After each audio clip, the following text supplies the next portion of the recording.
সব নবীকে আল্লাহ একটা করে দোয়া দিয়েছেন, নবী দোয়া করলেই কবুল। সব নবীরা ওই দোয়া করে ফেলেছে দুনিয়াতে।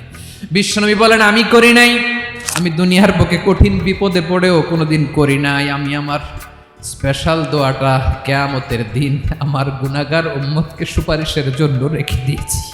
আজকে আমি তোমার দরবারে দাঁড়িয়ে কিয়ামতের দিন ওই দোয়াটা করছি, আল্লাহ আমার যে উম্মতের হৃদয়ে যাররা পরিমাণ ঈমান আছে, আমার একটা উম্মতকেও তুমি জাহান্নামে ঢুকাতে পারবে না।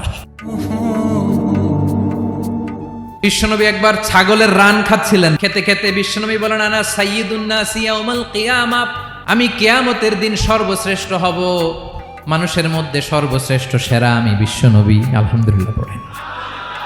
বিশ্বনবী বলেন সেদিনটা বড্ড ভয়ঙ্কর, সেদিন কেউ কারো কোনো উপকারে আসবে না, বন্ধু বন্ধুর কাজে আসবে না, স্ত্রী স্বামীর উপকারে আসবে না, স্বামী স্ত্রীর উপকারে আসবে না, পীর সাহেব মুরিদরে বাঁচাতে পারবে না, মুরিদ পীর সাহেবরে বাঁচাতে পারবে না, নেতা কর্মীর পরিচয় দিবে না, কর্মী নেতার পরিচয় দিবে না, ভাই বোনকে চিনবে না, বোন ভাইকে চিনবে না, বাবা তার সন্তানকে চিনবে না, মেয়েকে দেখে মা দৌড়ে দৌড়ে পালাবে।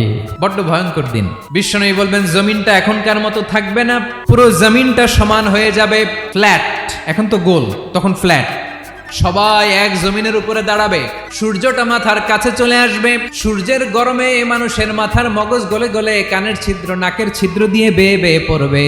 সবাই হয়রান পেরেশান ক্লান্ত শ্রান্ত। মানুষগুলো বলবে বাঁচার কোনো উপায় নাই।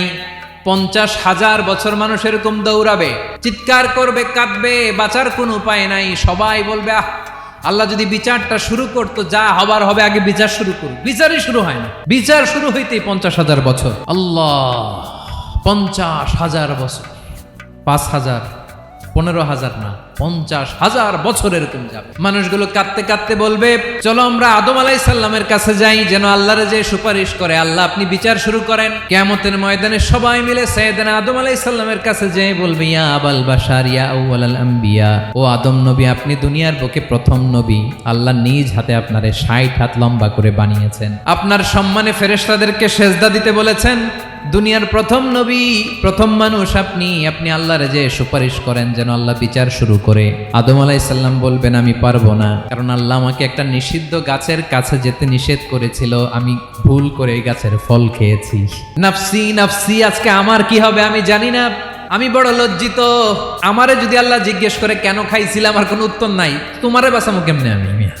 নবীরা থার করে কাঁপবে সেদিন। আদম আলাইহিস সালাম বলবেন আমি পারবো না, মাফ করো আমাকে, আমি পারবো না, ওই যে ভুল করে গন্ধম খেয়ে ফেলেছি, নিষিদ্ধ গাছের ফল খেয়ে ফেলেছে, আমি বড় লজ্জিত অনুতপ্ত, আমি পারবো না।